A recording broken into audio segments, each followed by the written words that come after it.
รเขาถามคนงามบอกว่าให้ใส่แฟนเก่าก็บอกพอใจก็เลยเปลี่ยนไปย้อนคนใจง่ายสับสนวุ่นวายคิดมาอยากได้จากโลกนี้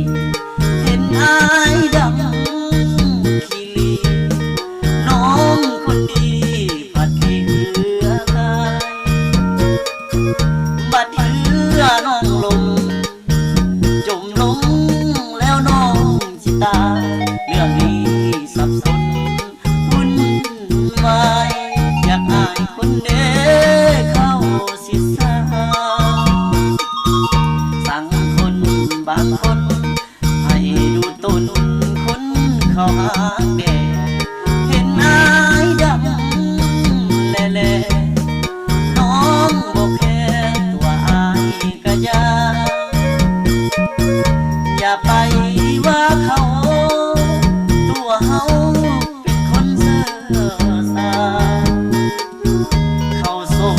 น้ำหน้าคนบ้าก็คือตัว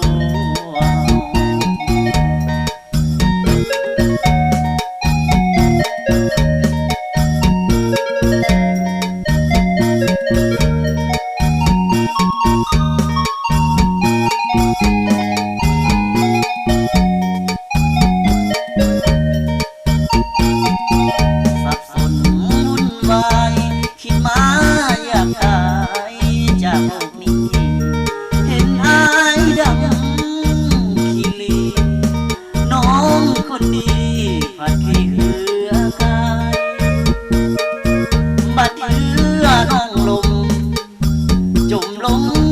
แล้วน้องสิตายเรื่องนี้สับสนวุ่นวาย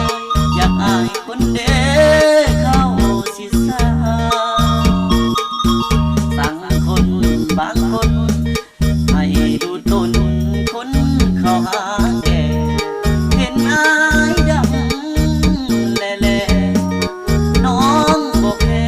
ตัวอายก็อย่าไปว่าเขาตัวเฮาเป็นคนเสื่อสาร